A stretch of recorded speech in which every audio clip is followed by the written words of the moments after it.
भगवान को हम क्यों भजे?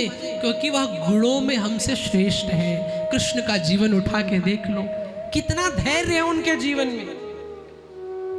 पेशेंस कैसा होना चाहिए कन्हैया से सीखो, जिसका जन्म हुआ जेल के अंदर, जन्म माँ बाप जेल में जिसके, और जन्म होते ही ये नहीं कि वहीं रहना पड़े, जेल भी छूट गई। कहाँ आ गए?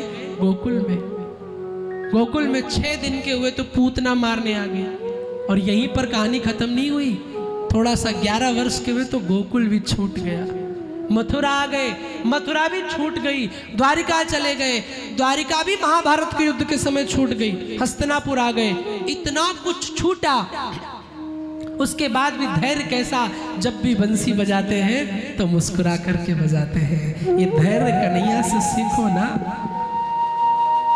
मैं 7 दिन की कथा में केवल उस कृष्ण को बताने नहीं आया हूं जो माखन चुराता है, मैं उस कन्हैया को बताने आया हूं जो 7 साल का कृष्ण केवल कपड़े नहीं चुराता, 16 वर्ष का कृष्ण द्रौपदी की लाज भी बताता है। मैं उस कन्हैया से जोड़ने आया, मैं उस कृष्ण से आपको जोड़ने आया हूं कि अन्याय के मार्ग पर उसका मामा चला, सगा मामा कंस, और जो अन्याय के लिए अपने सगे मामा को मार दे, मैं उस कृष्ण से आपको मिलाने आया हूं, केवल माखन चोर कृष्ण से नहीं। दूसरा कारण भगवान को प्रणाम करने का क्या है कि ईश्वर ने पूरी सृष्टि बनाई, ठीक है ना।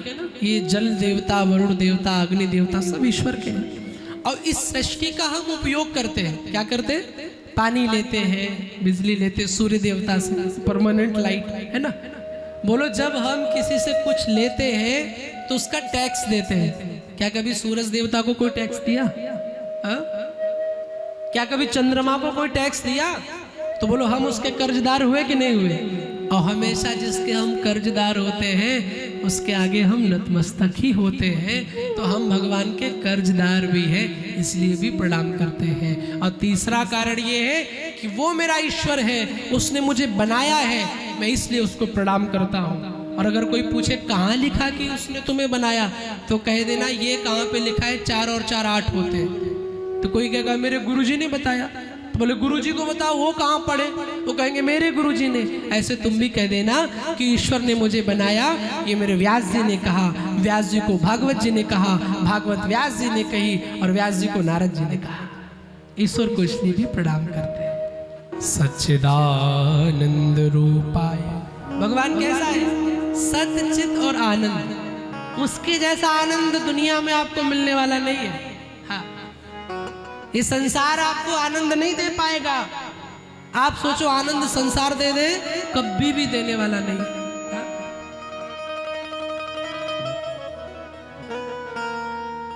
कौन आनंद देता है दुनिया में? माँ बाप किसी के आनंद देते हैं, बच्चे किसी के आनंद देते हैं, किसी का हस्बैंड आनंद देता है, कईयों को तो बोलता महाराज पॉइंट की बात बोल दी, कछु नहीं आनंद देना। सच्चा आनंद तो मेरा गिरधर देता है केवल, और कोई नहीं देने वाला है। धन भी आपको आनंदित नहीं कर सकता।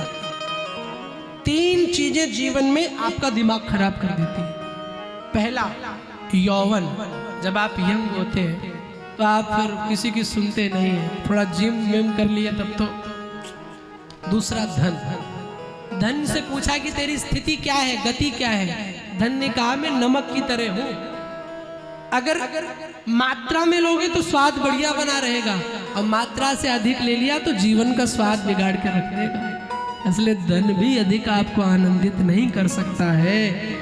सबसे सुंदर आपको कौन आनंद दे सकता है? मेरा बाके बिहारी, वो गिरधर, वो कन्हैया। एक बार जिसने उसको देख लिया वारी जावा।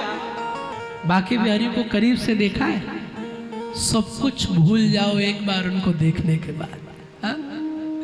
औरंगजेब की भतीजी ताज बीवी वृंदावन गई घूमने के लिए, तो कहीं पे तंबू लगा था पांडाल, तो कुछ कथा चल रही थी यमुना के किनारे, तो जा रही थी तो कुछ लोगों को रोते हुए देखा। तो ताज बीवी ने नौकरों से पूछा ये रो क्यों रहे हैं? बोले इनको किसी ने मारा है। औरंगजेब की भतीजी ने कहा हमारे राज्य में किसी को कोई सताए, किसने मारा? बोले इनको बांके बिहारी ने मारा। ये कौन है, पकड़ के लाओ उसे। बोले नहीं नहीं, वो तिरछी चितवन से मारते हैं। और एक बार जिसको मार देते फिर वो जिंदा होने वाला नहीं बचता। अच्छा दिखाओ चल के मुझे। और जैसे बाके बिहारी के मंदिर में गई और जैसे ठाकुर जी को जी भर के देखा, उस दिन से वो ताज बीवी गोविंद की दासी बन गई, लौट के कभी औरंगजेब के पास नहीं गई। उसने एक पद लिखा बड़ा सुंदर सा, नंद के लाल कुर्बान तेरी मूरत पे, हूँ तो मुसलमानी हिंदुआनी बन फिरूंगी, कन्हैया मैं तेरे लिए हिंदू बनने के लिए तैयार हूँ। अभी वृंदावन में हमारी कथा चल रही थी तो हम लोग घूमने गए। आपको एकदम सच्चाई बताता हूँ। तो एक वृंदावन में आलू की टिक्की बड़ी अच्छी मिलती है, हाँ शुद्ध, बहुत सुंदर। तो एक वहाँ दुकान पे खड़े हुए, अपना ब्राह्मण गोसाई था उसकी दुकान पे। तो 10-15 लड़के जो बहुत सुंदर, उनकी बॉडी पूरा अपने आप को तैयार करके और काफ़ी मोटे मोटे सब एकदम आ रहे थे। तो लेकिन आ रहे थे, सब कुछ अच्छा था, लेकिन होठों पर लाली और पैरों में पायल पहन रखी थी। तो एक कोई आया होगा बाहर से, उसने कहा कि कैसे देखो छोरे हैं, नई उम्र में छोरी बन गए, पायल पहन ली। तो पता है टिक्की वाला क्या बोला? उसने कहा प्यारे ये वृंदावन है, यहाँ आते तो लोग अपनी मर्जी से हैं, पर जाते बिहारी जी की मर्जी से। इंसान आता तो अपने रंग में है, लेकिन एक बार जब उसको देख लेता है तो उसके रंग में रंग जाता है। कोई पागल है धन दौलत का, कोई पागल रुपया नारी का, सच्चा पागल तो वो ही है जो पागल है बाके